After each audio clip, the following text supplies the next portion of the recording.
क्यों ना माने हेमंत जी कि जब गारंटी मोदी जी की है, जब नीतियां मोदी जी की हैं, जब उनके नाम पर वोट मांगा जा रहा है, छोटे से छोटे निकाय के चुनाव में भी उनके नाम पर ही वोट मांगा जाता है, तो फिर ये चुनाव भी नरेंद्र मोदी के उस करिश्मे की, उस चेहरे की, उस राजनीति की, उस सब के हार के तौर पर क्यों ना माना जाए इसको? क्यों ये कहा जाए कि ये छोटे चुनाव हैं? चुनाव तो चुनाव है और बीजेपी कोई भी चुनाव छोटा या बड़ा करके नहीं, हमने देखा है कि वो चुनाव में अपनी पूरी ताकत झोंकती है। हमीरपुर की सीट से लेकर मध्य प्रदेश की सीट से लेकर तमाम सीटों पर हमने देखा कि किस तरह से भारतीय जनता पार्टी ने अपनी पूरी ताकत झोंकी। उत्तराखंड की दोनों सीटें हारना, बद्रीनाथ की यानी कि अयोध्या के बाद बद्रीनाथ हार जाना, ये साफ तौर पर दिखाता है कि जो राहुल गांधी ने बात कही थी पार्लियामेंट में वो सही साबित हो रही है। वहां अयोध्या में एक दलित चेहरा जीत जाता है, यहाँ बद्रीनाथ में कांग्रेस की जीत हो जाती है,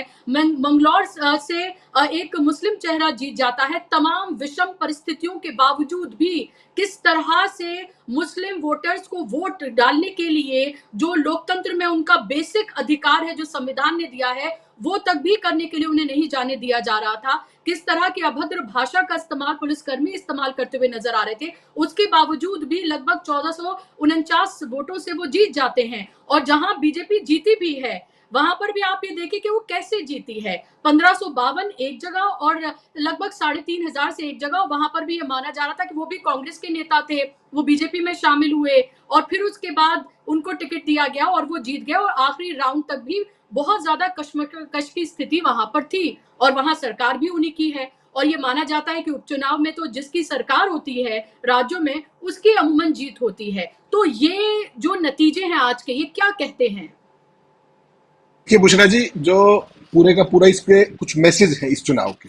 जो बद्रीनाथ के चुनाव की आपने बात की, पहला तो उसका बड़ा साफ है कि जो देश के अंदर धर्म है, मैं बार बार आपको हमेशा कहता हूँ, धर्म एक आस्था का विषय है, राजनीतिक व्यापार का इशू नहीं।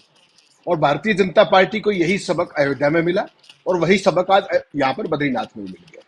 पहला मैसेज तो ये लाउड एंड क्लियर है कि जिन जिन आस्थाओं के नाम पर ये चुनाव लड़ते हैं, वो इनका सारे का सारा ढकोसला अब चलने वाला नहीं है। लोगों को डिलीवरी चाहिए। अयोध्या में भी वही हुआ और आज बद्रीनाथ में भी हुआ। इस चुनाव के कुछ और मायने भी हैं बुशरा जी। हिमाचल प्रदेश के अंदर ऑपरेशन लोटस करने की कोशिश की गई, जिसके यहाँ दल बदल का कोई इतिहास नहीं रहा। राज्यसभा चुनाव के नाम पर जिस तरीके से एक बहुमत की सरकार कांग्रेस पार्टी की 40 सीटें उनकी आई थी 2 साल पहले चुनाव में, उसको 40 से 6 वो दल बदल करा करके 34 पे ला दिया गया था। आज वहां पर उनकी वापस सीटें 40 हो गई। इसका मतलब बड़ा साफ है कि हिमाचल प्रदेश की जनता ने भाजपा के ऑपरेशन लोटस को सिरे से खारिज कर दिया। अब आप चल पड़िए वहां पर तमिलनाडु, उसके क्या नाम, वेस्ट बंगाल के। वेस्ट बंगाल में 4 बाई इलेक्शन थे, चारों के चारों तृणमूल ने जीते। इसका अर्थ क्या है कि ममता बनर्जी कंप्लीट कमांड के अंदर है। उन्होंने लोकसभा चुनाव में भी ये दिखाया और आज की तारीख में भी जब ये चुनाव हुए बाई इलेक्शन, चारों के चारों में उन्होंने दिखाया।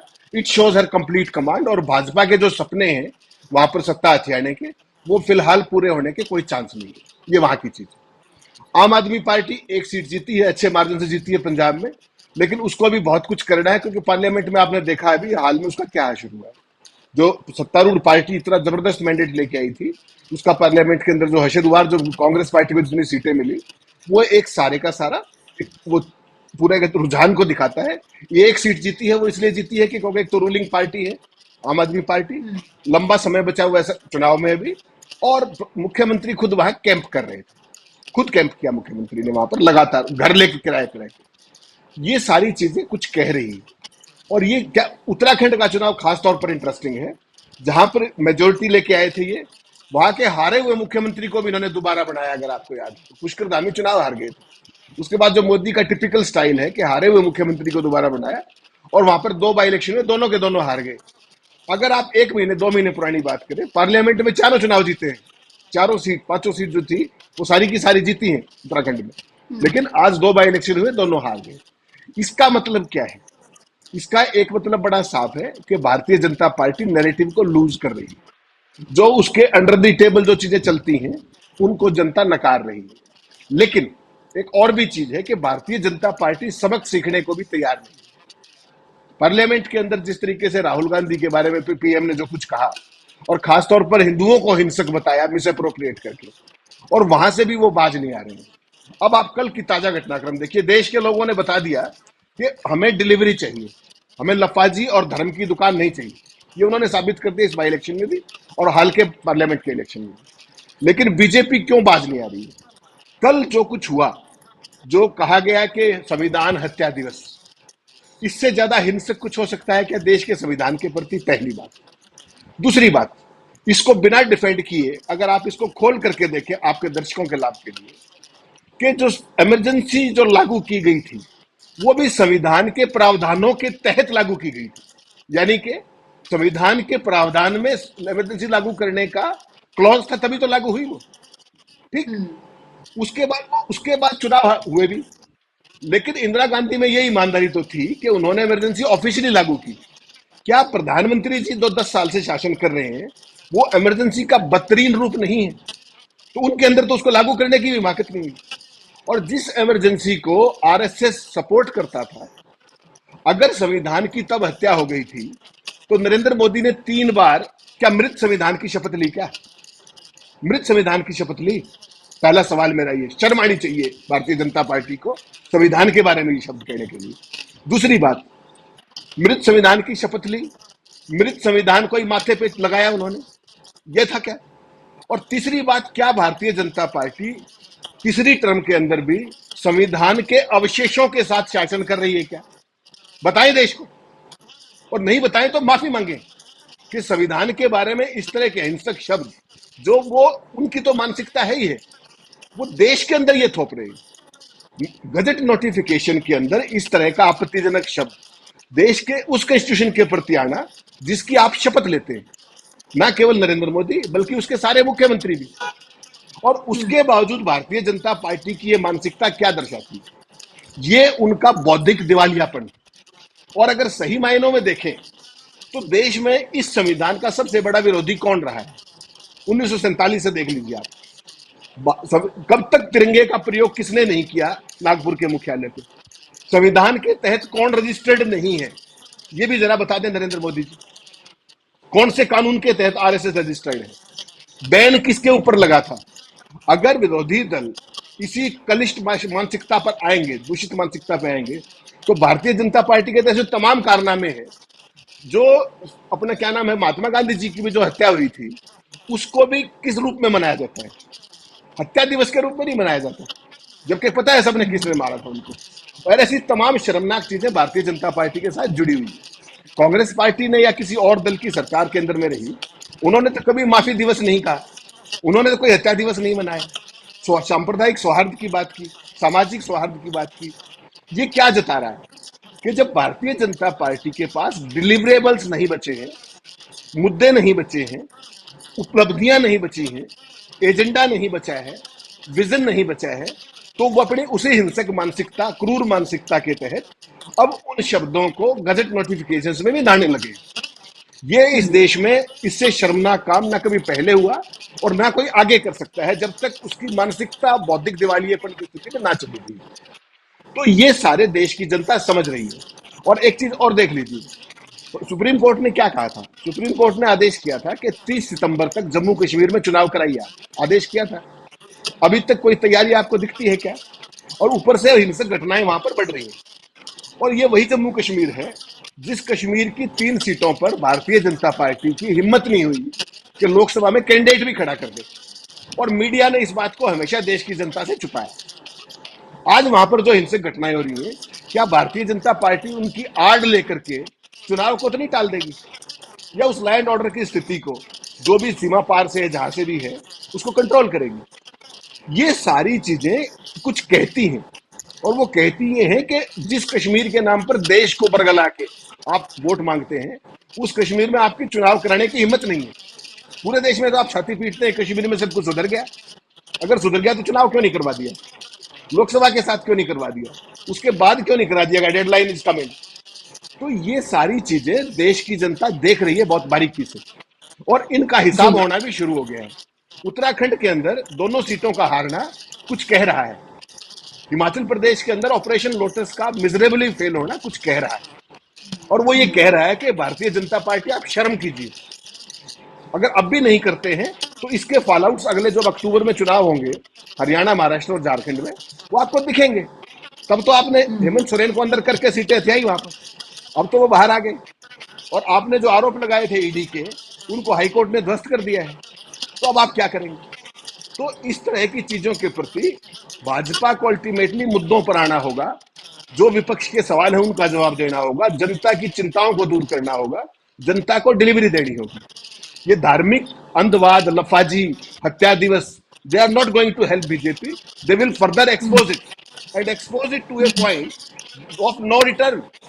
भाजपा मुंह दिखाने लायक नहीं बचेगी अगर यही मानसिकता उनकी रही तो। आज की तारीख में जो भारतीय जनता पार्टी आप देख रहे हैं 2014 से अब तक, और जिस तरीके से वो तेजी से बढ़ी, उसके मूल में अगर कोई था तो वो उत्तर प्रदेश था।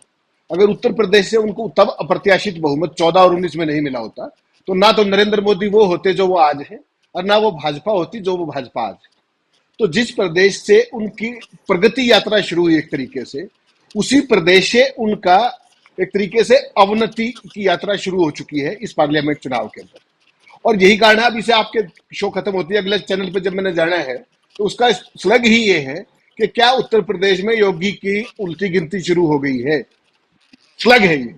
तो इसका मतलब बड़ा स्पष्ट है कि भारतीय जनता पार्टी, जो आपका सवाल था उसका जवाब इसी में निहित है कि वो उपचुनाव अब क्यों नहीं, अभी क्यों नहीं हो गए साथ में, या जम्मू कश्मीर के चुनाव क्यों नहीं कराए गए विधानसभा के। देखिए, हर चीज का एक दौर होता है। वो दौर था जब उत्तर प्रदेश के अंदर हिंदू मुस्लिम करके क्या कह रहे थे कि योगी से बड़ा कोई डिलीवरी नहीं है, फला नहीं है, ये नहीं है, वो नहीं है।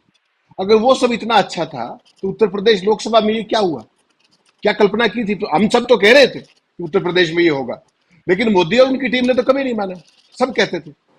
अब जो विधानसभा का चुनाव है, उस तक योगी को ये रहने भी देगी गुजरात लॉबी या नहीं, एक ये बड़ा सवाल है, क्योंकि अब सीधा सीधा आमने सामने की बात है। तो इसमें यह देखना होगा कि स्पष्ट तौर पे पार्लियामेंट के चुनाव ने आपको झलक दिखाई। ना केवल आप अयोध्या हारे, बल्कि आपकी जो सबसे प्रिय मंत्री थी, जिसको आप फ्रॉम नोवेयर, जिसकी डिग्री पे भी विवाद था, उसको आपने एचआरडी मिनिस्टर तक बनाया। एचआरडी कोई छोटी मिनिस्ट्री नहीं होती। एचआरडी अर्जुन सिंह होते थे नंबर 2 के एक दौर में, राजीव गांधी के टाइम में। कल्पना कर सकती हैं आप, जिस व्यक्ति की डिग्री पे संशय हो, अंडर ग्रेजुएट है, ग्रेजुएट है, क्या है, और वो देश में वाइस चांसलर और देश की शिक्षा नीति बनाती थी, तो इस देश के साथ इससे बढ़िया तो और क्या ही कर सकते थे मोदी जी। और उस महिला को जब उसकी ट्रोलिंग हुई कल और परसों, उसकी पार्टी में कोई बचाने नहीं आया, नोबडी केम हर डिफेंस। और उनकी डिफेंस में कौन आया? वो व्यक्ति जिसके बारे में उन्होंने क्या क्या नहीं कहा। आपके शो पे कहने में भी शर्म आएगी, उन्होंने क्या कहा कि इन्होंने आंख मारी है सदन के दौरान, संसद के अंदर कहा था उन्होंने। और इंदिरा सोनिया गांधी के बारे में क्या क्या कहा। ऐसा लगता था कि उनका तो एक काम ही गांधी परिवार को गाली देने का मंत्रालय है, बाकी काम सेकेंडरी है। और उस महिला के बचाव में अगर राहुल गांधी आते हैं तो ये उनके संस्कार हैं। और संस्कार कहां से आते हैं? संस्कार फ्रॉम विद इन आते हैं। क्या भारतीय जनता पार्टी के एक नेता के अंदर वो संस्कार बता सकती हैं आप, जो आज की तारीख में सत्ता में? एक का आप नाम बता दीजिए। गाली गलौज की भाषा, हिंसा की भाषा, डिमीन करने की भाषा, मजलिंग की भाषा, इसके अलावा जिन्होंने कुछ सीखा नहीं। और कल जिस तरीके से आप देखिए, ट्रोल कौन हो रहा था, अपने क्या नाम है इनका, स्मृति ईरानी, और पूरे देश में ट्रेंड कौन कर रहा था? राहुल गांधी। ये फर्क है, ये उस बदले हुए मौसम का इशारा है। और जो ये विधानसभा के चुनाव के अंदर, आप यकीन मानिएगा, स्टेट्स के चुनाव तो अपनी जगह है, अगर उत्तर प्रदेश के चुनाव, बाई इलेक्शन तो आपको कराने पड़ेंगे, आज नहीं 2 महीने बाद कराने पड़ेंगे, वो तो आप 6 महीने के अंदर कराने ही होते। अगर इन 10 सीटों में भी कुछ गड़बड़ हो गई, वो सीन बड़ा रोचक होगा। फिर वो फिर सीधा सीधा मोदी बनाम योगी होगा, वो फिर योगी बनाम अमित शाह होगा, और पता नहीं क्या क्या होगा। मुझे लगता है वो एक टर्निंग पॉइंट हो सकता है इस मौजूदा केंद्र सरकार के पूरे आने वाले 5 साल के कार्यकाल को लेकर के। योगी चुप रहने वाले व्यक्ति नहीं है, उन्होंने बहुत सहा है, लगातार सह रहे हो। आगे कितना सहेंगे, क्योंकि टिकटें सारी बांटे केंद्र, सीटें कमाई तो दोषी अपने योगी। ये तो कोई नहीं लेगा ना, जिसने टिकटें बांटी उसकी जिम्मेदारी ले। अब गुजरात लॉबी तो कभी जिम्मेदारी लेती नहीं।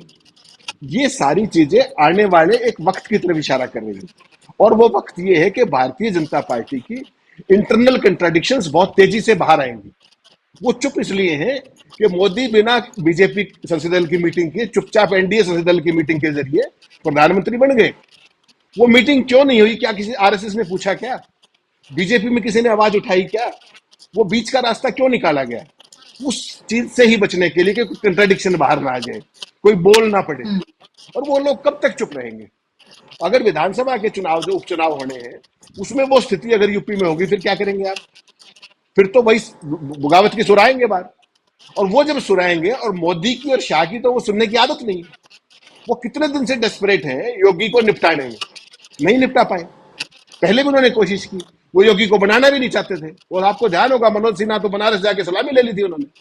उसके बावजूद भी अल्टीमेटली बीजेपी के ऊपर आरएसएस प्रिवेल्ड अपॉन और योगी को बनाया गया।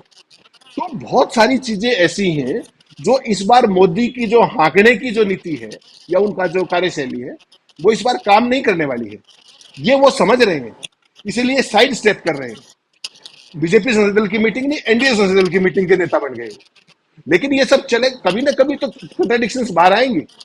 अब नहीं आएंगी, यूपी बाई इलेक्शन में आएंगी तो नहीं आएंगी, 4 राज्यों के चुनाव के बाद आएंगी। मोदी का जो ब्रांड वैल्यू था एज ए वोट कैचर, वो अब डिमिनिशिंग रिटर्न्स दे रहा है। और आरएसएस और बीजेपी किसी भी ऐसे डिमिनिशिंग रिटर्न को लंबे समय तक कैरी नहीं करती। या आप वाजपेयी जी के टाइम से देख लीजिए, आडवाणी जी के टाइम से देख लीजिए, वो तो भाजपा के संस्थापक थे। अटल जी जिस दिन प्रधानमंत्री नहीं रहे उसके बाद आपने किसी कार्यक्रम में देखा उनको? आडवाणी जी को निपटाने में कितनी देर लगाई थी आरएसएस ने? तो मोदी और शाह किन्हीं कारणों से पद पर हैं। जिस दिन वो स्थितियां बनेंगी, डिमिनिशिंग रिटर्न्स स्टेब्लिश हो जाएगा, फिर आप ढूंढते रह जाएंगे सारे सिस्टम को। ये निश्चित मान के चलिए, वो एक सही अपॉर्चुनिटी के इंतजार में है। और वो अपॉर्चुनिटी जी। कब आती है? सवाल केवल इतना है, वो यूपी बाई इलेक्शन में आएगी, 4 राज्यों के चुनाव में आएगी, कब आएगी, वो देखना है।